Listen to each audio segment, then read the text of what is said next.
Webale jotusizaako engalo nkwebaza nnyo okwekumira ku Bukedde TV leero olubadde lunaku olukulu wano mu ggwanga nga tujjukira emyaka 47 bukya yali Ssaabalabirizi Janani Luumu attibwa. Mikolo gibadde kitugumu tugenda kuba tukutuusaako ebibaddeyo kw'ossa n'amawulire amalala mangi omuli n'abakyajaganya olw'okuyita senior 4. Nze kuteesa Jujuliamus kantandike na bikulu ebigalimu. Okutikka ennyo tukukendeeza. Ente Erisambye Eryato ne lyebbika mu Nnyanja, Basatu bafudde.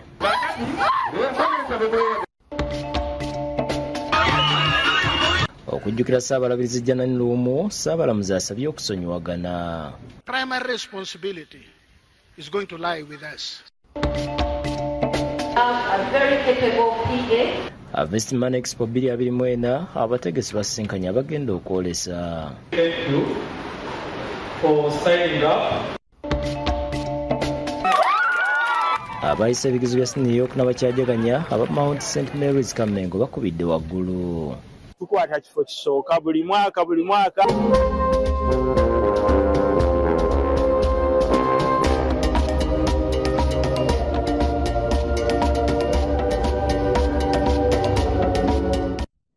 Kale nyongera kwebaza munaffe wosinzira okutulaba mbujjivu. Tutandise n'agakasatira akabaddewo ku mwala Ekiyindi mu Buyikwe. Eryato bwe lyebbise mu nnyanja oluvannyuma lw'ente gye badde batwala okulisamba. Abantu basatu abali baddemu bafudde. Endiise ebuutikidde abavubi abasaabalira ku nnyanja Nalubaale oluvannyuma lw'eryato kwe babadde basaabalira okugwa mu nnyanja okukakkana ng'abantu basatu baluguzeemu obulamu ate abalala babiri ne basimatuka. Wetuukidde ku mwalo gw'Ekiyindi mu disitulikiti y'e Buyikwe tusanze emiranga na biwoobe bye bigusaanikidde era omu ku bakaawonawo n'alutuviira ku ntono. Tubadde tuzze nga batuleeta mu lyato mwabaddemu ente ne twatuuse mu makkati ente ne zikyankalanya bwe zaatuyiye naye twabaddemu abantu 5. Kigambwa nti omu ku bagenzi Naalongo era ng'ali Ssaabalongo babiri ng'omu ku bakulembeze okuva e Buvuma bw'alambulula.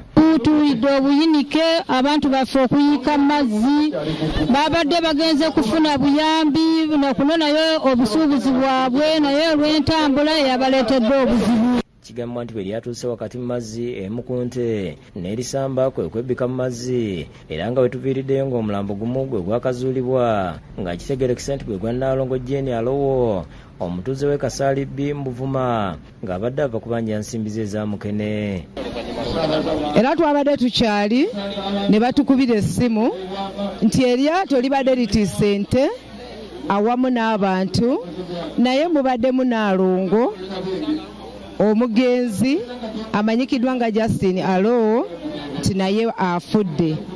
Abalala abakyabuzi kwe kuli ddereeva w'eryato lino Waswa Kabenge n'omulala amanyiddwa nga Kalisimaati. Ab'enganda z'abagenzi balabiddwako nga baazirana. Abagoba b'amaato bakukulumidde abakulembeze ku Town Council olw'okubabinika omusolo nti ekibaviirako okutikkanga akabindo okusobola okufissa ku nsimbi n'oluusi okusaabazanga abantu ekiro okwewala okugusasula. Abakulembeze nti omusolo ogwo mungi nnyo okusinziira ku muntu kikyajja ku nte kuba ente tugitunulira nti Ebuvuma egulwa ate netuuka wano neewe omusolo okutuuka Ekiyindi ate bamala okugisala era negibwako omusolo. Sinza okuleeta akabenje okubeera nti eryato limu litiika ente ate ne litiika n'abantu.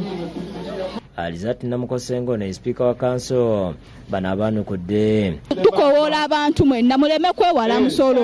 Emitwalo 2 tekisobola twala bulamu bwa muntu. Ebyokwerinda bitandika naawe. Accident ezimu tusoboloza avoidinga tutya nga tukozesa bulungi amateeka g'ennyanja. Omwogezi wa poliisi Musezi wa Helen Butoto ensonga eno agyogeddeko bw'ati. Ye wakana n'akola empaka nti ye kafuulu mu kuvuga eryato amaato ag'enjawulo. Wetukoledde eggulire lino ng'abatuuze bakyabakanye n'eddimu ly'okukola emikolo ku nnyanja okuzuula bannaabwe abakyabuliddeyo kyokka nga n'omulambo gwa Naalongo tegulinagibwayo ku mazzi. Mavini Museyeye yakusakidde gwino okulaba Bukedde TV. Kitalo nnyo twasaasidde nnyo bannaffe ate ye Ssaabalamuzi Alfonso Owiny Dolo ategeezezza nti kyekiseera abantu b'ekitugumu okusonyiwa aba West Nile olweyaliko President Idi Amin Dada okulagira okuttibwa kwe yali Ssaabalabirizi Janan Luumo. Abyogeredde mu Chini ekitugu mu kujjukira nga bwe giweze emyaka 47 bukyanga Ssaabalabirizi Luumo attibwa.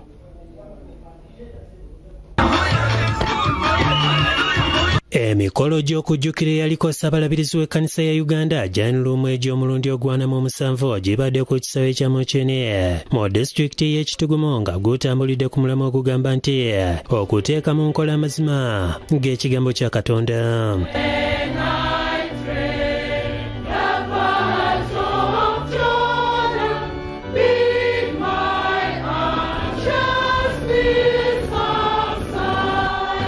Ssaabalabirizi Luumo ajjukira bwe yasalawo okuyimirira ku mazima n'atuuka n'okuttibwa ku biragiro bye yali pulezidenti wa Uganda ebiseera ebyo Idi Amin Dada mu mwaka gwa 1977. Emikolo gy'okusaba ku bikujjuko bino gikulembedwa mu bulabirizi bwa Madina West Nile nga wano abalabirizi babuulidde abantu nti omuntu gwe bajaguza yali muntu mwesimbu nnyo era atya ennyo okutambulira mu butali butuukirivu wabula ng'empisa eno yaggwawo dda mu bantu. The man we are celebrating today,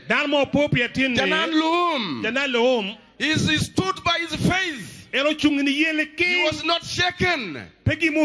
Nga bayambibwako Ssaabalabirizi w'ekkanisa ya Uganda Dr. Samuel Stephen Kazimba Mugalu basabidde eggwanga Katonda alivuunusa emize gy'abazungu omuli obuli bw'enguzi kw'ossa n'obutemu obw'enjawulo. Gony wa IRM, gony wa Cholping, gony wa Luoro, gony wa Toping, Entuluba. And we will continue to pray that you render the devil powerless and you take the devil as a captive. Mu kusaba kuno abantu ab'enjawulo baweereddwa omukisa. Receive the power of God. Receive your healing in the name of Jesus. Omukolo guno Pulezidenti Yoweri Kaguta Museveni akiikiriddwa Ssaabalamuzi Alfonso Owiny-Dollo. Minisita w'ensonga z'omunda mu ggwanga General Kahindo Tafiri akakasizza nga Ssaabalabirizi Luumo bwe yatemulwa ku biragiro bya Idi Amin wabula nga tekaali kabenje n'ategeeza nti ye yaliwo ng'ategeera bulungi. You could see from the way those in power were talking that the murder was inevitable. Anybody saying it was an accident is wrong. The mens rea was ominous. Agamba okuva Uganda bwe yatebenkera ebikolo by'ekikanga kino ne bikendeera era ne yeewuunya abasekerera abafudde nga baliyita eddembe lyabwe ery'okwogera n'okweyagalira mu nsi yaabwe. By we Ugandans celebrating the death of Janan Luumo and not questioning whether it was worthy for him to die. Why? Why did he have to die? This is the problem I have with some of my friends in the opposition. They say they're exercising the right to speak, but then they bring stones. So I say, freedom of expression is legitimate and legal, but rioting is illegitimate and a crime. I encourage Ugandans to speak. Nobody should gag you.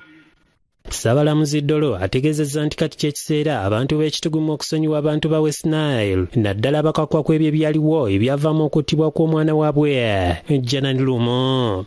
And the war cry is to confront this monster of devastation which manifests itself in our people doing things which me, old enough to have seen this society before the war, before Idi Amin, I'm ashamed.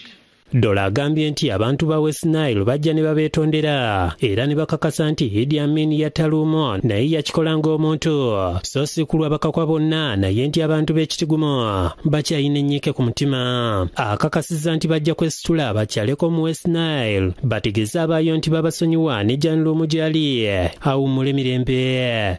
The primary responsibility is going to lie with us. Otherwise, we will continue to live in the pretense, in the lie, in the falsehood that we are all going together as Uganda in a peaceful Uganda. This place is not, for over 30 years now, it has known no peace.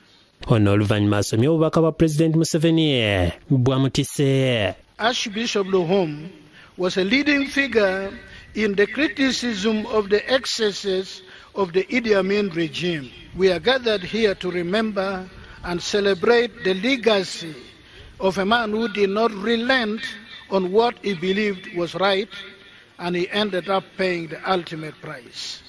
Robina Nantale yakusakidde eggulire lino.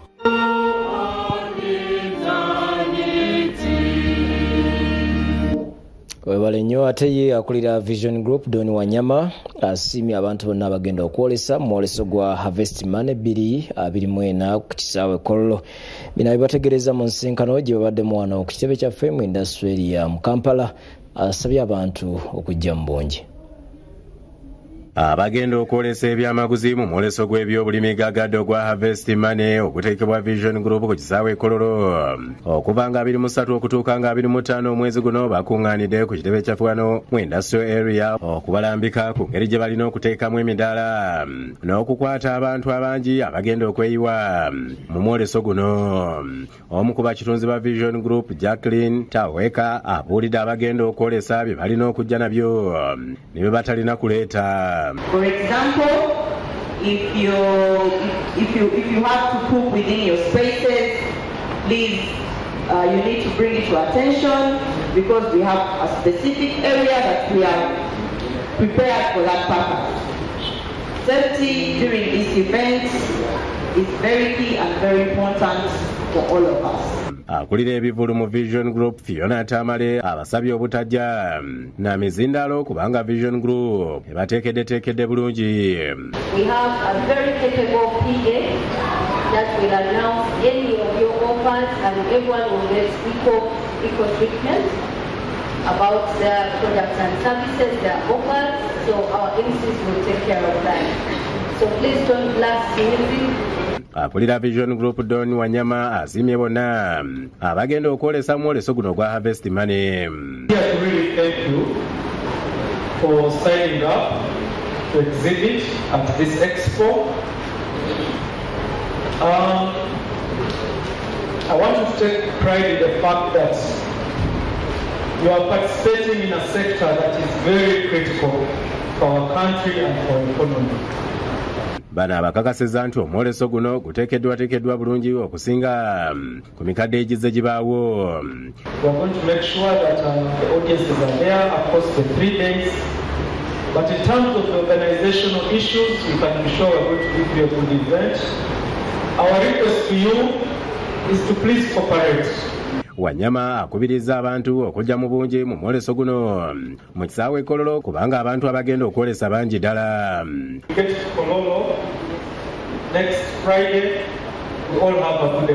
Twogeddeko n'abamu ku bagenda okwolesa abatutegeezezza we batuuse mu kwetegeka. Siryalaga mubiri eno bizinesi eyaddala ojja kuyambibwa mu byonna ekuwe ssente erunde mu buli kimu kyonna. Ensigo z'ensuju zino nyingi nnyo weeziri. Mbakubiriza mwena okujja mu mwoleso gwa Harvest Money. Tuneve baleetedde ebintu bingi ebyokwolesa ebigenda okuyamba omulimi n'omulunzi okufuna amagoba mu kulima ng'ebintu ebikebera obulwadde nga coccidiosis, ng'ogyeko okugaba obugabi obujjanjabi mu ndiisa abala tuleese ne tekinologiya akebera obungi bw'obulwadde obuleeta coccidiosis mu binyonyi ne tuba nga tukuwa obujjanjabi obutuufu. Nkunga ne Ssekkunga Abannayuganda mwenna oba abantu ba East Africa bonna abasoga baife mpigaano omwoleso guliwo ogutandika ennaku z'omwezi 23, 24, 25. Okuyingira mu mwoleso gwa Harvest Money kwa mutwalo gumu gwokka ate okusoma nako kwa mutwalo. Mutebi Sulaiman yakusakidde eggule lino ku lwa Bukedde TV. Kale tosubwa afisa wa kadde 23, 24, ojje Kololo oyige ku by'obulimi n'obulonzi. Tugenda kummulamu katono tukyadda n'amalala tovaawo. Kulikayo mu kumulamoko mawulire amalala abayizi abazadde n'abasomesa ku ssomero lya Mount St Mary's School e Kamengo mu Mpigi basagambizza oluvannyuma lw'abayizi baabwe okuyitira waggulu mu bigezo bya siniya ey'okuna 2023 byafulumiziddwa eggulo.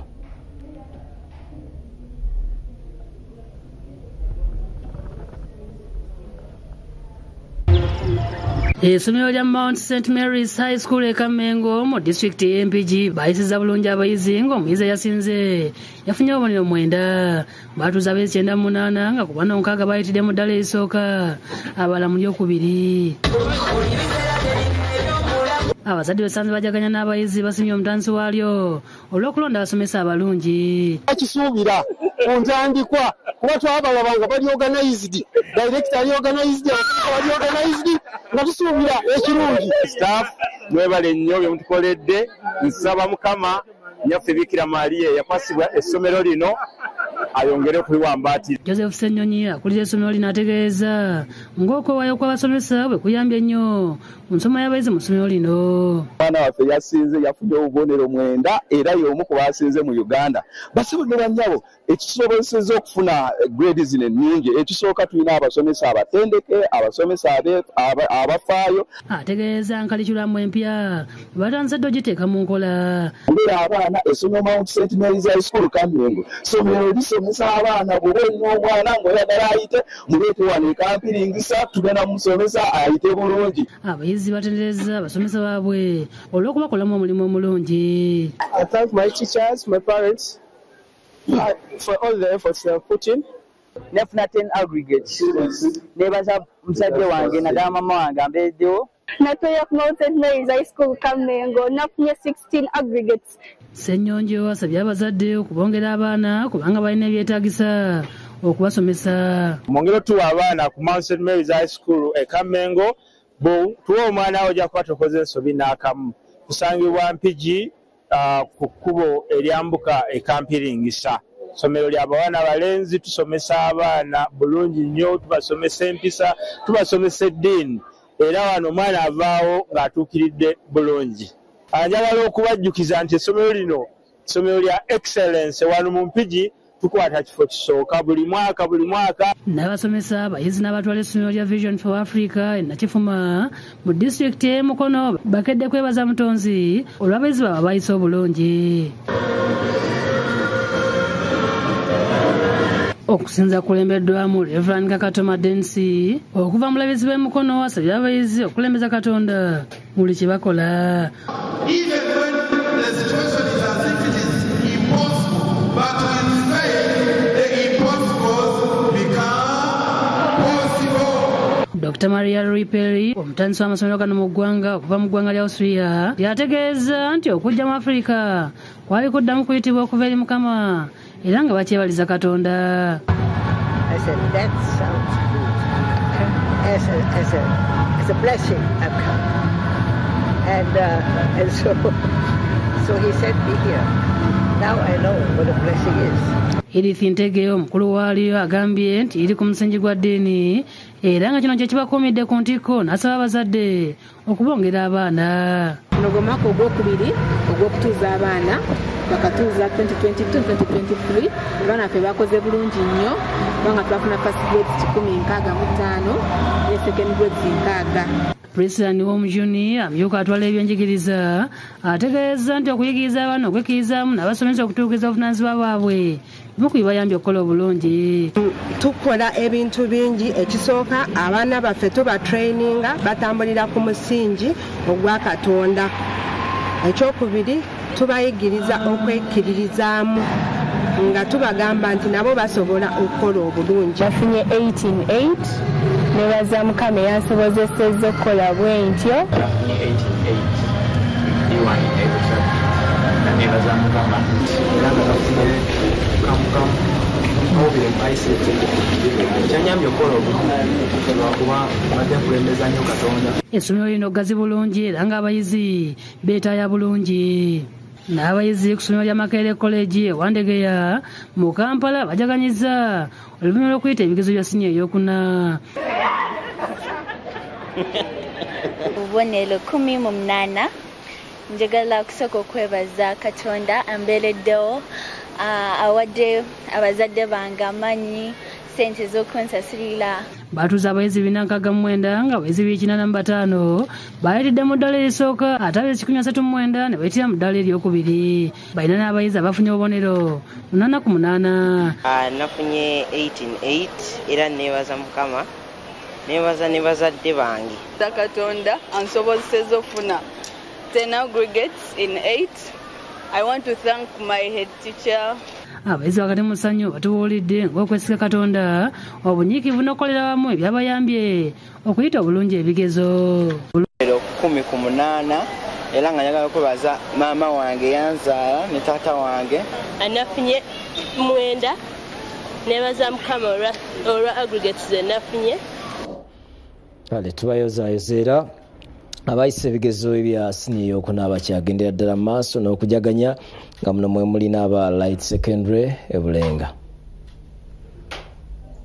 Ku ssomero lya Light Secondary and Vocation School e Bulenga libadde essanyu olw'abayizi baabwe okola obulungi nga bano babadde mu kusika misito gya nnyama.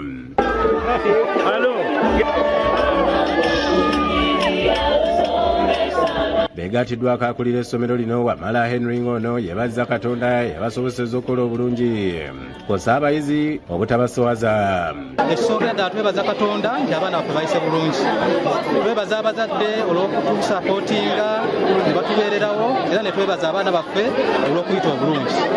So abazadde era tubagumya nti ffe tuli wano okutendeka abaana mu buli mbeera, tubatendeka ebya vocation byonna. Ono agamba nti Light Vocation and Secondary School kati beenyigidde nnyo mu masomo g'ebyemikono era nga kati balinda byava mu masomo ago ng'asabye abazadde okubongera abaana kubanga abayizi bagenda okuva ku Light nga batendekeddwa mu bintu bingi.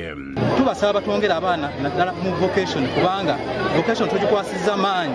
Mu vocation kati tulina ebyetaagisa byonna mu vocation, ebyuma byonna tubirina, buli kimu kyetaagisa kati tusobola okutuuza abaana abali mu 1200 mu vocation nga buli omu alina material eyiye. So abazadde tubasaba balete abaana naddala mu vocation basobole okufuna omutindo. Twebaza Katonda olw'okuba nti abayizi baffe bonna bayise era kati tulinze ebibuuzo bya DIT. Abazadde mwenna abali eyo mutuwe abaana, mutwongere abaana ku Light Secondary and Vocation School Bulenga. We are only the best school. Twatuuza abaana mu vocation, twatuuza abaana 9 era tulindirira results zaabwe obudde bwonna era graduation eyinza okubeerawo mu Gwokunaawa. N'abasomesa abalala boogedde ku kibayambye okuyisa abayizi era ne beebaza Katonda abatuusizza ku kkula lino. Twayitidde ddala bulungi ku Light Secondary Vocational School Bulenga. Tusaba mutwongere abaana ku Light Secondary. Twafunye first grades 29, second grades 38. Era njagala okwebaza Mukama olw'okutusobozesa okukola obulungi ne tuyitira waggulu nnyo. Njagala nnyo n'okwebaza abasomesa baffe batuweerewo mu buli mbeera yonna. Ku ssomero lya God's Way High School e Maganjo abayizi n'abasomesa bayimbye ennyimba ezirendereza omutonzi olw'okuyita obulungi ebigezo okuggyayo erinnya ly'essomero lino.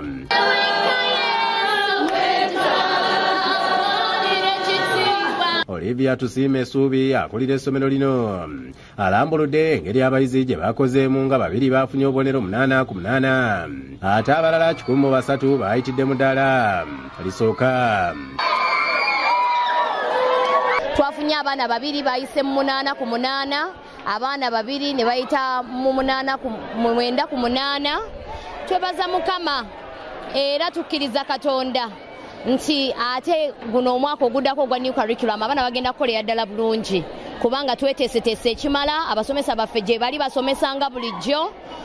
Library tugistookinze n'ebitabo ebimala okulaba nga abaana bayita. Irene Habi amyuka omukulu w'essomero lino asabye abazadde okubongera abaana nga ne curriculum empya bagyetegekedde bulungi.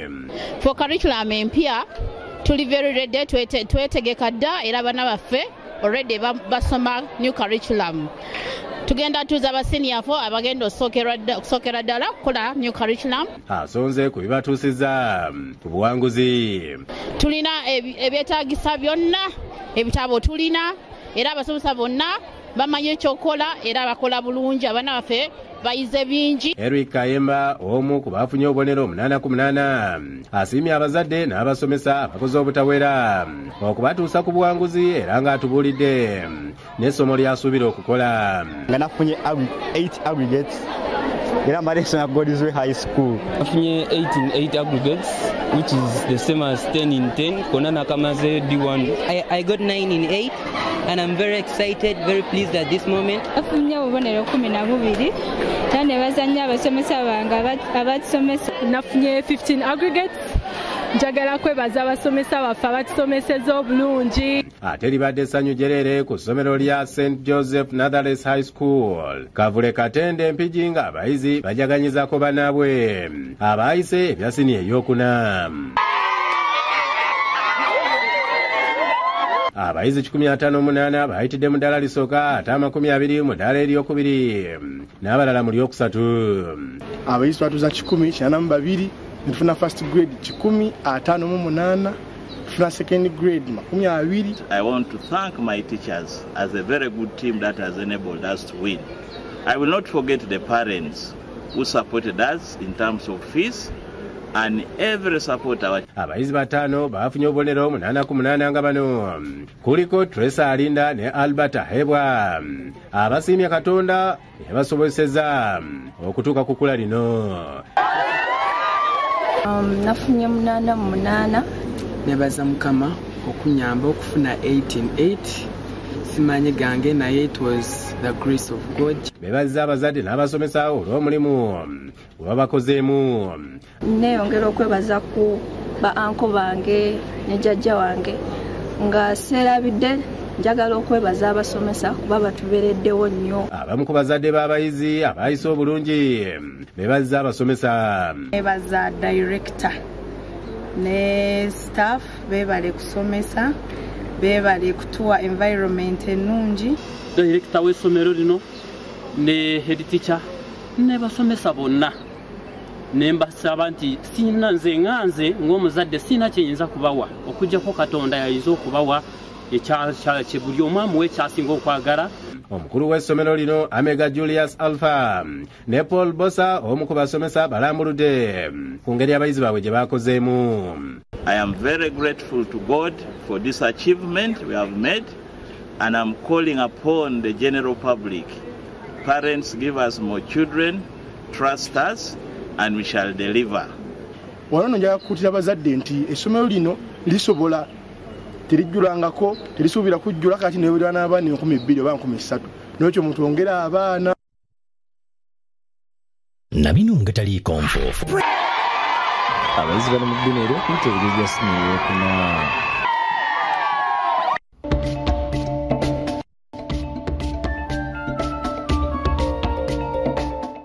Webale kubeera naffe nga jjo n'olwaleero tujja kuyita mu kombudde obwa bulijjo tusobole okutuusaako gonna nga bwe twagateeseteese.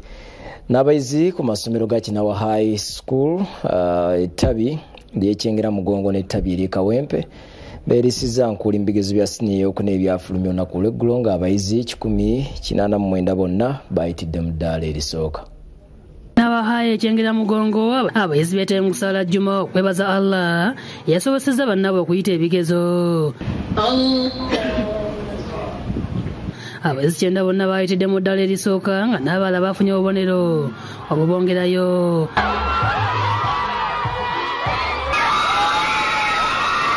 Hajati Aisha Nakakinde Matovu omukulu w'essomero lino yeebazizza Allah olw'obuwanguzi bwe baatuuseeko. Sookera ddala okwebaza Katonda olw'obubonero obulungi bwe yatusobozesezza okukola wano mu Kinawa High School.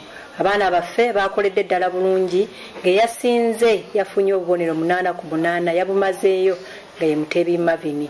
Twafune first grade 9. Asonze gamu ku masomo ga science ge basinze okukola obulungi ogwabadde biology, chemistry, physics, okula n'Olungereza nga ku mulundi guno bagayitidde waggulu. Biology, mathematics, chemistry ne physics. Era nga mu history yaffe amasomo gano bagasoma bulungi lwa nsonga nti ne ku A-level era emyaka gyonna basinga okukola ki okolamu 20s.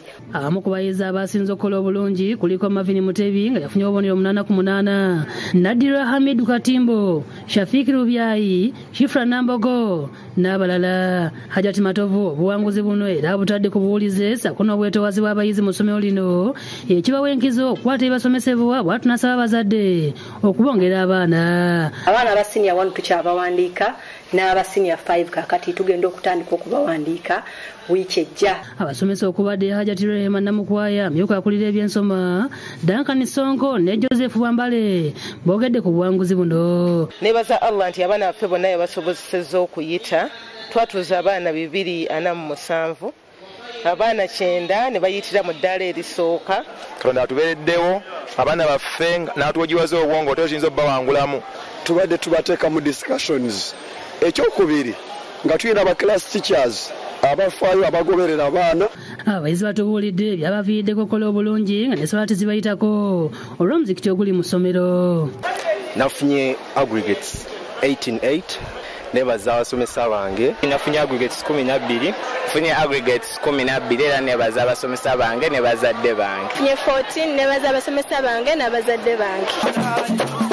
Mu ngeri emugabadde Matali kusindogoma ku ssomero lya Kinaawahaye Kawempe olw'abayizi baabwe okuyitira waggulu ebigezo.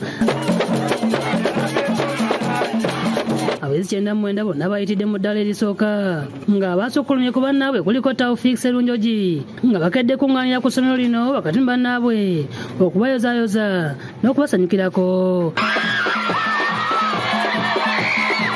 Serunjogi ayogedde ebyamuyambye okuyita ebigezo. Omunaana sookera ddala ntwala okwebaza kuno ali Mukama Katonda eyatusobozesezza okukola obulungi.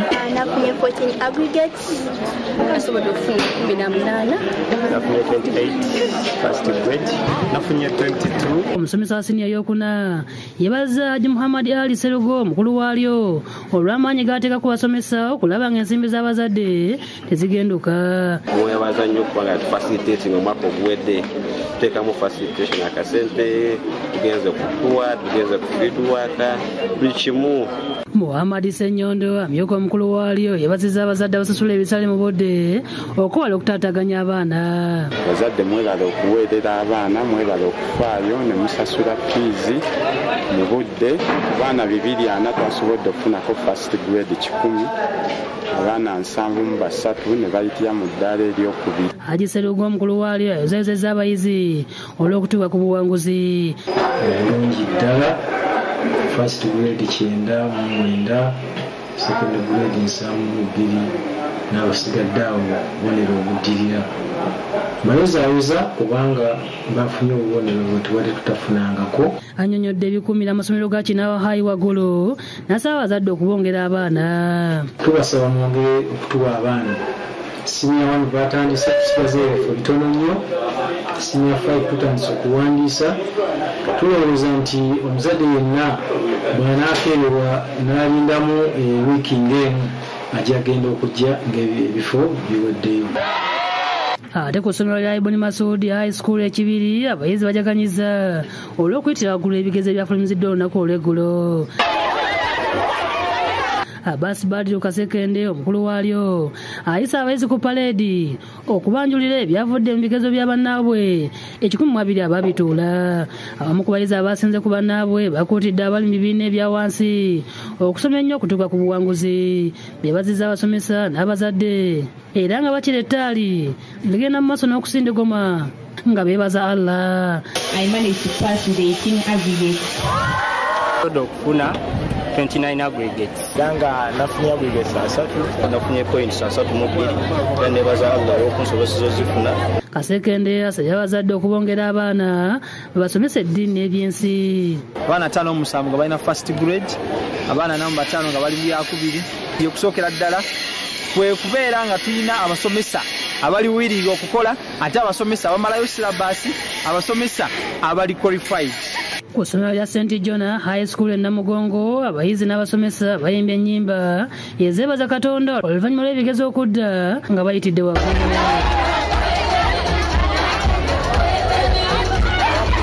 Alice Nantaba omukulu waalyo alambuludde ku muwendo gw'abayizi ogwatuula n'engeri gye babiiseemu. Twebaza Katonda kubanga twatuuza abaana baffe 91 era bonna basobodde okuyita.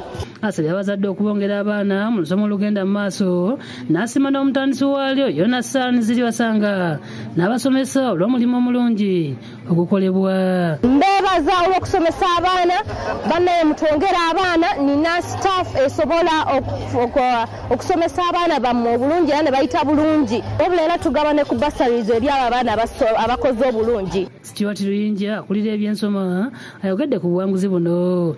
Mu ddaala erisooka twafunye abaana 33, mu ddaala eryokubiri ne tufuna abaana 31, mu ddaala eryokusatu ne tufuna abaana 11. Tewali mwana yagudde wano ku St. John High School. Ziribasanga asoose kwebaza omutonzi abasobozesezza okutuuka ku buwanguzi saaka abasomesa be. Neebaza abasomesa abakoze omulimu ogw'ettendo, neebaza abazadde abatuwadde abaana n'okusasula school fees. So nyongera okusaba abazadde mutwongere abaana ku senior 5 abaana bamwe nga bwe tubakutte okusooka era tujja bakwata bulungi okutuusa lwe banaamalako. Abayizi nabo boogeddeko n'omusasi waffe. Nafunye aggregates 13 okusooka njagala okwebaza Mukama. I got a first grade of 23. Funye first grade eya 29.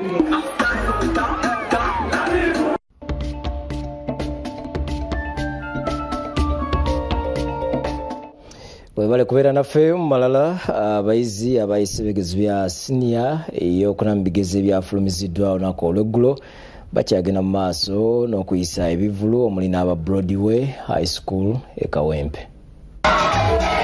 Libadde essanyu gyerere ku ssomero lya Broadway High School e Kawempe abayizi bwe babadde basanyukirako bannaabwe abayise ebya senior ey'okuna.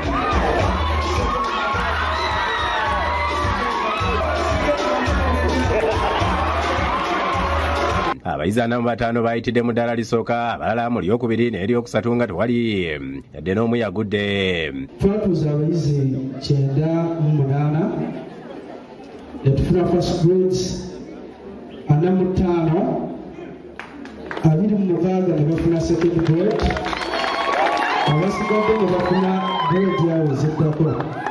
Omuyizi Gune Elizabeth Nena ye yasinze banne ng'obuwanguzi buno sekandi abutadde ku batandisi baalyo Oweekitiibwa Ssemambo Ssekimpi n'abasomesa abafaayo ennyo eri abayizi bano. Yafunye obubonero 10 mu subject 8 ate era omwana ono omuwala yafunye distinctions zokka. Abayizi beebazizza abazadde ne Katonda yabasobozesezza okukola obulungi. Thank God because he was there for me throughout.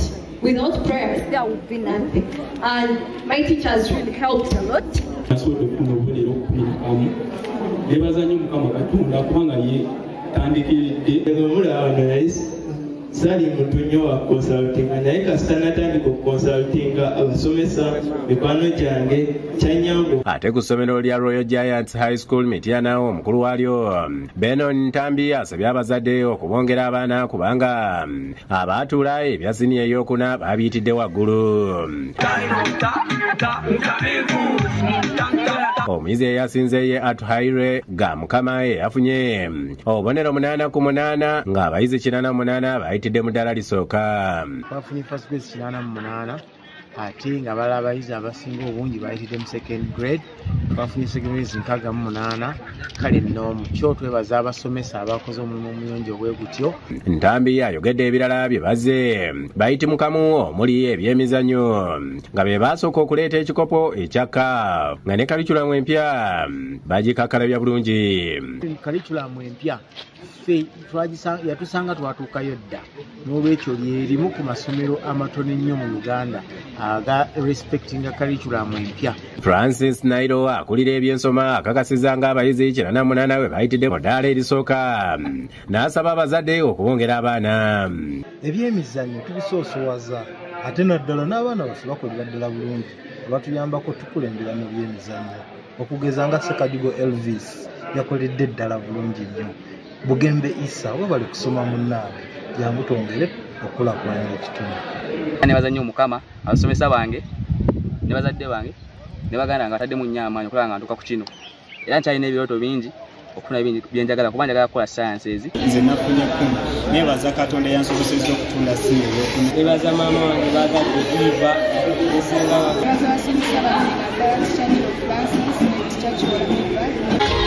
St. Elizabeth SS Nkowe ku lw'ehoima nayo kubadde kusagambiza olw'abayizi abayitidde waggulu ebya siniya ey'okuna. Abayizi 66 bayitidde mu ddaala lisooka n'abalala mu lyokubiri nga Abdul Kajimu ye yasinze n'obubonero 9 nga n'abalala bafunye obubonero 11 ne 12. Tulina first grades 64 ne second grades 44. Nebaza abasomesa bange.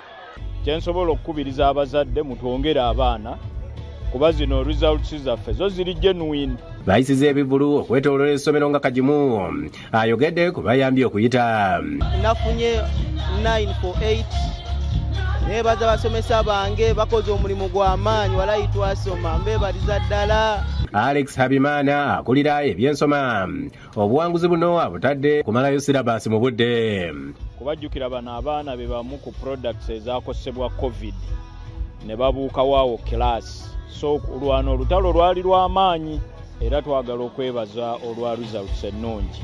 Frank Cheune omukulu waalyo atangaziza ku nkolagana ennungi eri wakati w'abayizi n'abasomesa yagazisa abaana okusoma n'ebirala ebibayambye okuyita. Zadde mbategeeza era mbayita mujje ku senior 5 abaana tubawe ebifo kubanga mukimanyi bulungi nga bwe mbadde nzija mbagamba omwana eyasinga Makerere Ruhweza Charles yali waffe. Ate ku ssomero lya Bweyogerere High School abayizi n'abasomesa tubasanze bayisa bivulu nga abayizi 40 bayitidde mu ddaala lisooka abalala mu lyokubiri nga Bate Abraham omutandisi waalyo bw'annyonnyola. Twebaza abasumba bonna abatusabira Pastor Robert Kayanja Miracle Center n'abalala bonna. Twebaza era abayizi baffe olw'okuba nti bafaayo nnyo okulaba nti bakola omulimu gw'omuwendo bwe guti. Abasomesa baffe nabo okuba nti balina teamwork esobozesa abaana baffe okukola obulungi. Tubeebaza nnyo era abazadde mutuwa abaana. Martin Olwamu omukulu waalyo yeebazizza aba Vision Group olw'okufulumya empapula omuli ebigezo eziyambye ennyo abayizi ate nga ne fiizi tezitiisa. Aba Bukedde tubeebaza New Vision Group yonna, Bukedde TV, Bukedde olupapula olwa obuyambi namwe bwe mubadde mutuyamba tubadde nga tufuna ebibu. Omuyizi eyasinze yafunye obubonero 10 nga twogeddeko naye ne yeebaza abazadde n'abasomesa abamubeereddewo. First of all, thank God who enabled me to get distinctions in my UCE, and secondly, I go on thanking my teachers. Twebaza abazadde baffe, twebaza abasomesa bonna abatuyambyeko cause the journey was not easy naye era tuno tukoze bulungi twebaza.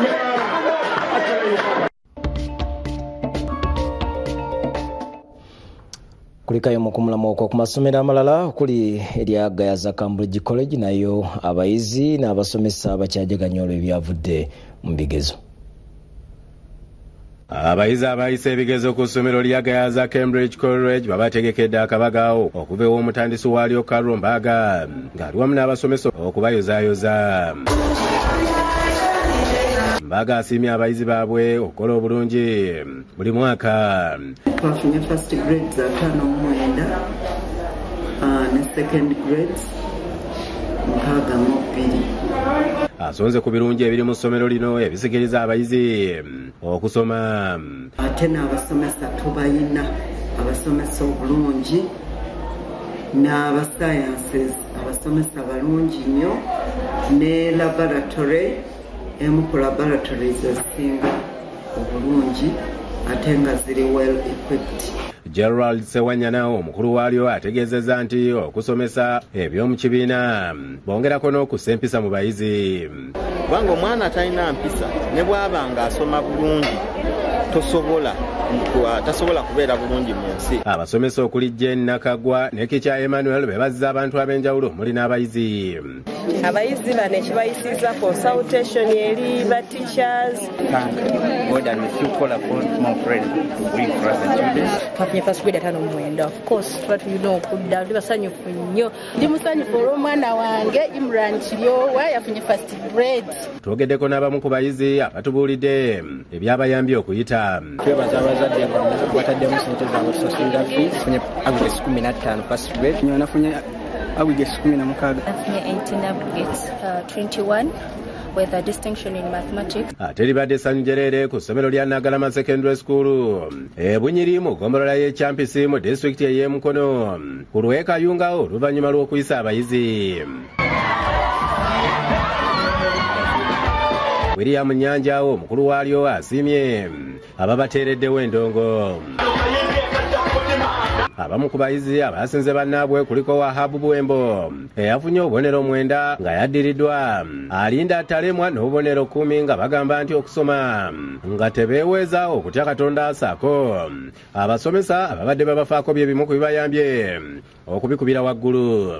I'm feeling so happy era nebaza Allah subhanahu wa ta'ala kubanga nafunye 9 aggregates. Nafunye 14 era ng'ekyo nkyebaliza bazadde bange okusooka mama wange ne taata wange abadde bafaayo ennyo aggregate 16 ekyo nkyebaliza Katonda. Nebaza Mukama kubanga nsobola okufuna second grade. Abayizi 17 bayitidde mu ddala lisooka n'abalala baakoze bulungi nga Nnyanja bw'annyonnyola. Twatuuza abaana 15 tufuna first grade 17. Wanaffe yasinga tufuna 9. Ebibuuzo ebyo twabikola bulungi era tubeebaza okuwagira essomero tufuna performance ennungi. Asabye abazadde okubongera abaana. Ebituyamba okukola nga bwe tukoze sisitimu ennungi essomero gye lirina ky'abaana tubasomesa era kye tubasomesa kye bakola era kye bakoze. Ku ssomero lya Mpigi Light College ku Lidde e Butambala nayo abayizi bajjaganyiza olw'abannaabwe okuyitira waggulu.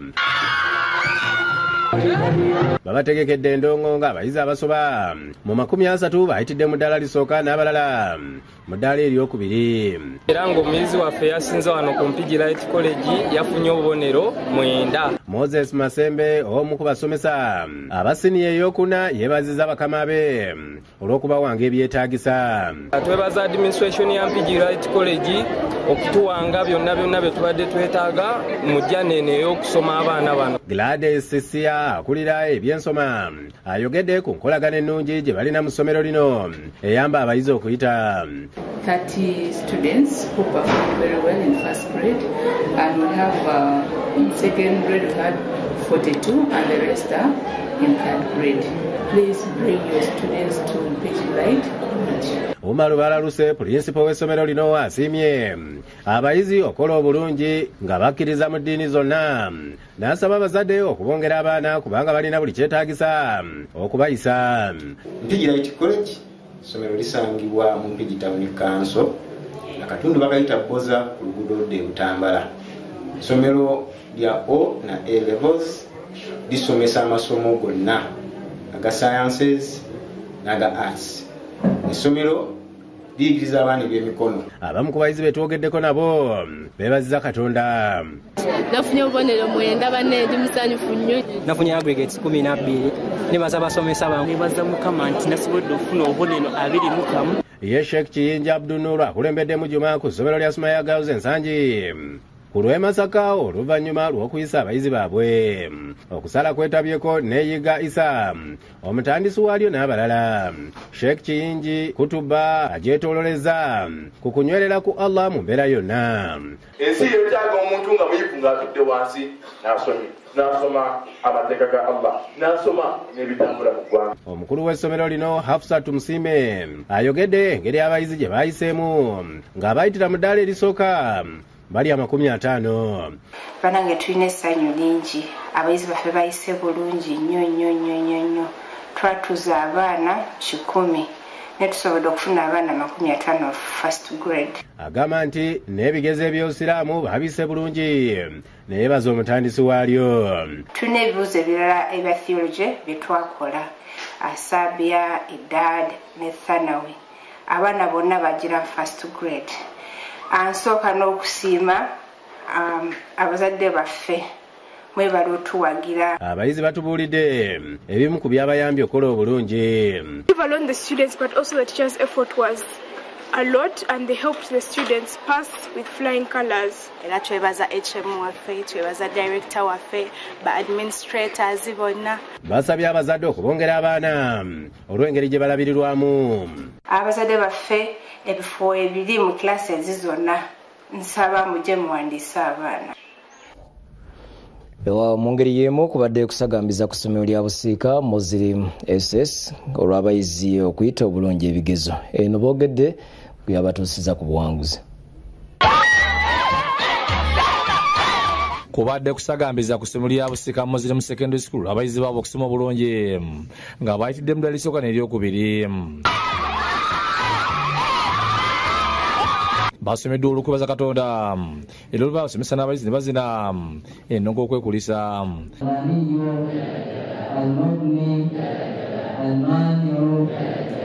Abayizi twatuuza abawera first grade tufunye 3 second grade 48 ne tubanga tukigadde. Omutandisi w'essomero Nnyanja Tulukiya wamala abawadde embuzi bbiri ne bazisala bazirye omucomo. Twogereko n'abayizi ne batubuulira ekyabayambye. Era nga ndi musanyufu olw'okuba nti nafunye first grade n'okwebaza abazadde bange okumpeerera ne baza ne basomesa. My name is Shamirira Fatuma and I've got 27 aggregates, that is first grade. Naamu ku bazadde abasangiddwa ku ssomero basiimye abasomesa olw'amaanyi ge bataddemu. Ndi musanyufu nnyo okubanga muwala wange yasobodde okufuna first grade. Era neebaza essomero okubanga lyataddemu amaanyi n'obugumiikiriza bwonna bw'ataddewo. Alhamdulillah mpulira essanyu lingi nnyo okulaba nti mwana wange yayise senior 4 first grade. Era ayise bulungi sciences era alhamdulillah neebaza Allah. Abasomesa baliko obubaka bwe bawadde abayizi okusobola okuba abawanguzi b'ensi. Waliwo waliwo era waliwo senior 1. Kitegeeza nti omuntu ebbanga ly'amalanga akyali mu kisaawe ky'okumanya tasobola kukutta kusoma. That's abasajja bakulu okumaliriza bachelor alwana nnyo abiri kyayongeramu okutuuka abantu okuzaala ya PhD. Nnyanja Tulukiya asabye abazadde okutwala abaana baabwe mu ssomero lya Busiika Muslim kuba babayigiriza eby'omutwe n'eby'emikono. N'olwekyo abazadde mwenna mbakubiriza nti bwe muba mutwala abaana mu masomero mukakase nti omwana omuteeka mu ssomero eddungi. Essomero eddungi lyerirwa bwe linaamala osomesa omwana eby'omutwe lijja muyigiriza ku by'emikono nga Busiika Muslim bwekola. Asiina abazadde babongere abaana. Ku ssomero lya Midland High School e Kawempe niyo tusanze basagamizira okuyita obulungi ebigezo bya siniya ey'okuna.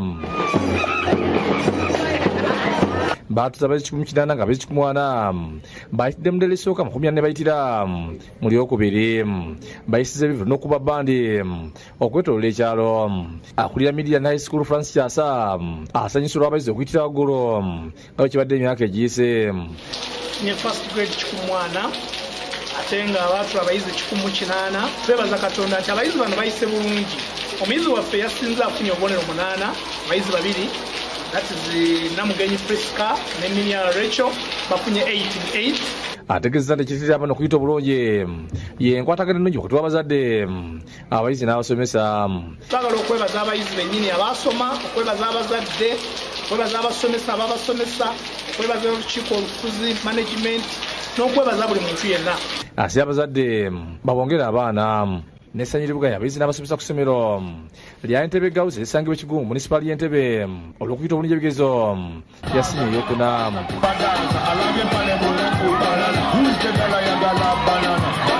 Abasomesa basiimye abayizi baabwe olw'obutabasoboze ne bayitira waggulu. Mbadde class teacher wa senior 4 2023 tuli basanyufu nnyo olaba abayizi baffe nga baayise ebibuuzo. Please come and join us. We are ready to work this term and we are going to even get better grades. Basibye n'abakulu b'essomero abalabira ewala essomero okulizimba ku Nnyanja ekiyambye abayizi okusoma kwe bafuuyibwa ku mpewo y'ennyanja. Ekyamira ku airport ekigungu ku mwalo okusangibwa birina environment ennungi esobozesa abaana okusoma obulungi ne bayita. Abayizi boogedde bayambye okukola obulungi omuli abasomesa okufaayo saako n'okukolera awamu. I got 21. I'm so happy about it because I got 26 points. The D1 in mathematics and physics. I thank God who has been there for us from the start. That I got 31 aggregates. nsinga kwebaza nnyo maama wange ne Katonda okumbeerawo nayise bulungi ddala with a in physics and math yakwebaza bazadde bange. Kubadde kuno omuyizi Penina Kisaaja asiimye maama we olw'okumwerera nga ali yeka. Nafunye 30 aggregates. Neebaza maama wange kubanga single mother naye tansonedde since baby class. Amyuka akulira essomero Margaret Kantono ategeezezza nti baatuza abayizi 6 nga abayizi 5 bayitidde mu ddalisoka basigadde mu lyokubiri. Twatuza abaana 6 naye ku baana abo 25 bali mu first grade n'abalala bangi bali mu second grade. Asabye abazadde okubongera abaana kuba balina ekifo kigazi ng'ate kiri ku nnyanja. Mwebale nnyo mwebalire ddala era tubasaba mutwongere abaana. Mwongeremu abayizi n'abasomesa ku ssomero lya St. George Wakiso nabo tubasanze mu ssanyu olw'okuyita obulungi ebigezo bya siniya ey'okuna okusinda kwakulira ebyenjigiriza ku ssomero Edward Nyakayinja baatuza abayizi 7 abasinga balidde mu ddalisoka ate abasigadde mu lyokubiri. Abaana baffe 78 bakikubidde waggulu teri n'omu eyagudde.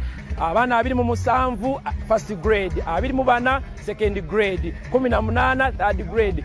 Abadde abazadde amagezi okutwala abaana baabwe ku ssomero lino kuba basomesa bulungi. Akulira essomero Valine Mulindwa yeebazza Katonda olw'okulaba batuuse ku nasaba abazadde babongera abaana kuba bagoberera n'ensomesa empya.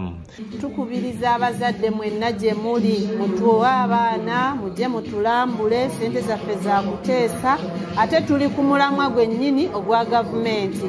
Twogeddeko n'abayizi batunyola enkolagana yaabwe n'abasomesa ennungi tebayambye okuyita.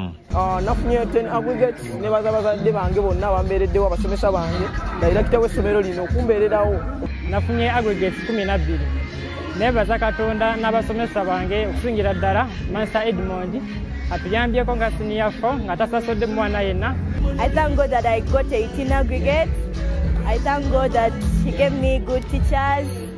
Nayise ne aggregates 28 nebaza ab'essomero lyaffe okutusomesa.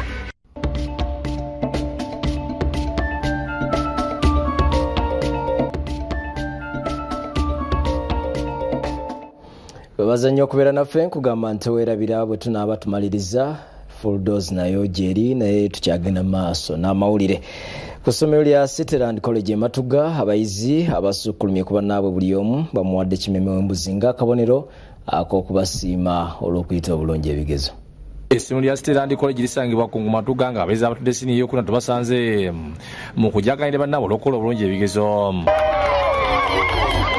Director Simon Nyokiki tuli asingula anjulidde abayizi byavudde mu bigezo n'agamba nti abayizi 8 batudde 50 ne bayitira mu ddala erisooka ate 20 mu ddala eryokubiri.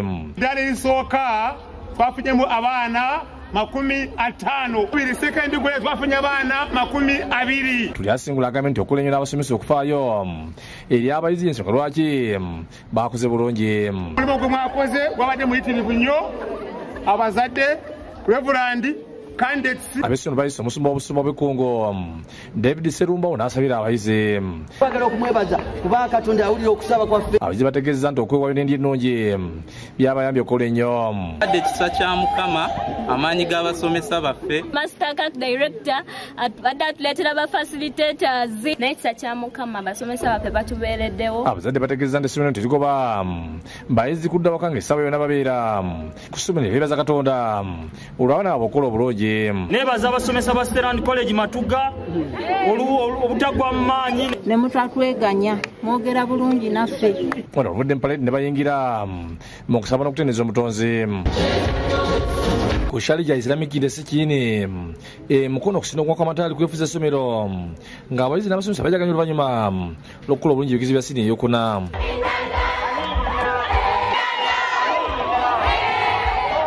Abayizi batidde mu ddala erisooka n'eryokubiri era nga balombeddwa okubeza Allah olw'obuwanguzi batuuseeko.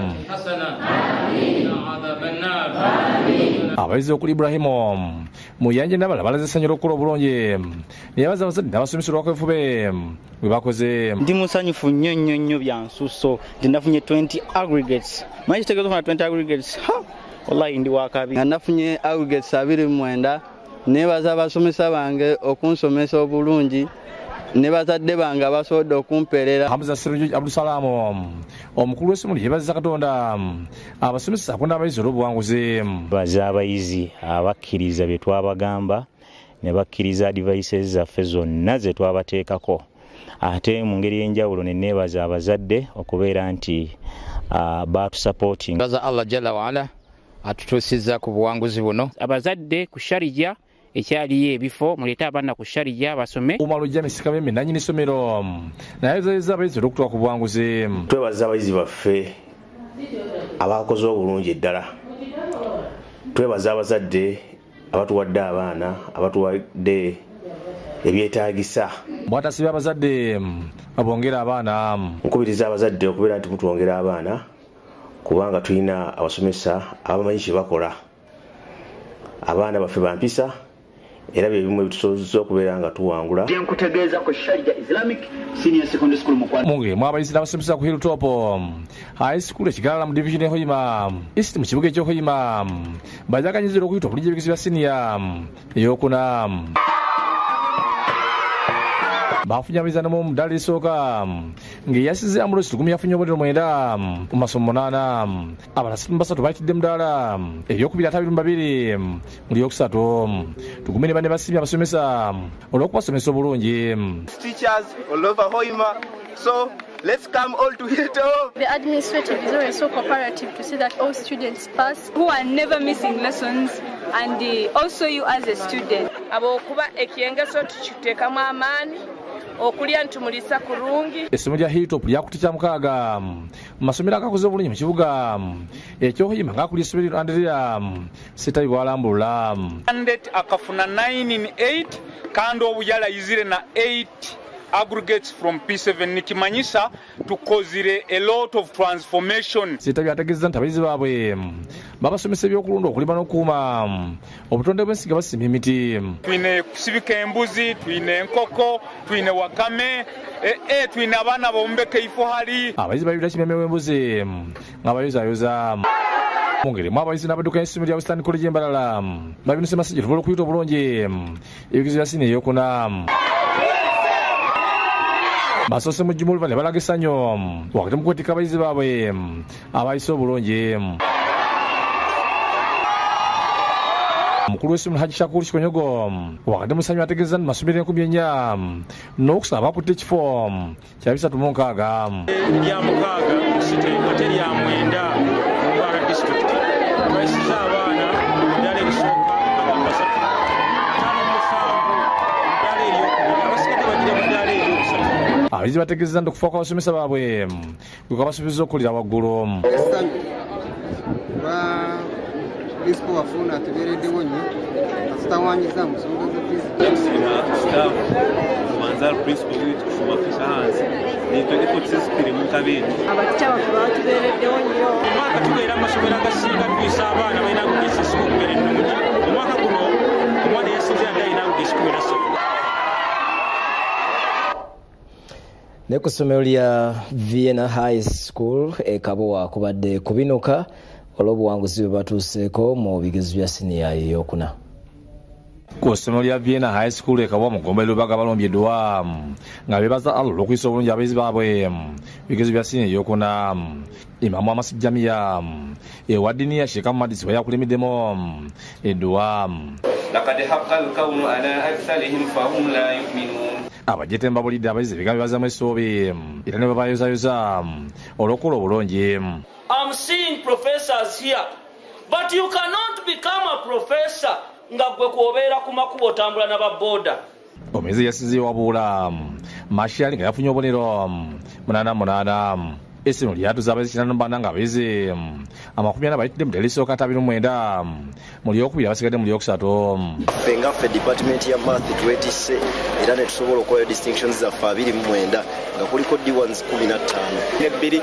Tuli basanyufu nnyo mutwongera abaana kituzaamu nnyo essuubi tulaba nga abaana tubasomesa balina empisa ate nga baakoze bulungi. Mashali yasize banno omutandisi w'essomero Yusuf Katabira amuwadde basala okutuusa nga amazeeko siniya ey'omukaaga.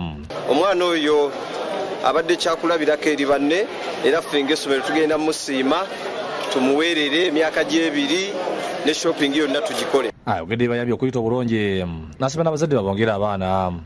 N'abazadde tubasaba abaana mutwongere tukyabeetaaga space ekyaliwo era nga tubasuubiza tujja basomesa embeera yonna tuli bamukisa nti omwana tumulondoola ne ku university gyali paka ne scholarship ne tuzisaba. Mwongeremu kubadde kubinuka ku City High School Kololo nga bizina abasomesa bajaganya olw'obuwanguzi batuuseko mu mizizo ya siniya eyokuna.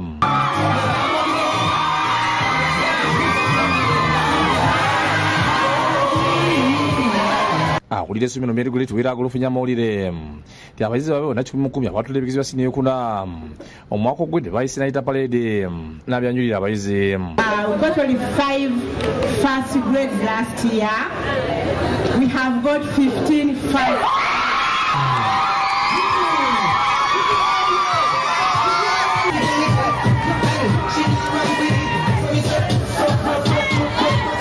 Weraga wakati musanya ategeeza nti omuyizi waabwe eyasize yafunye obubonero 12. Abaana bayise 10 first grade. Nebaza omukama, nebaza board of governors, nebaza kutika abazadde abatasudde bulungi school fees n'abasomesa na buli kyonna alina kyakoze. Asira abazadde bitirira amasomero ga gavumenti kuba obusobozi bwonna bwe buli. Gwanga essomero liri ku musingi gwa gavumenti lirina ebikozesebwa byonna biri ku nkola eya kalikulamu empya ebikwata obulungi, tulina abasomesa abatendeka abalungi ddala, tukola emizannyo.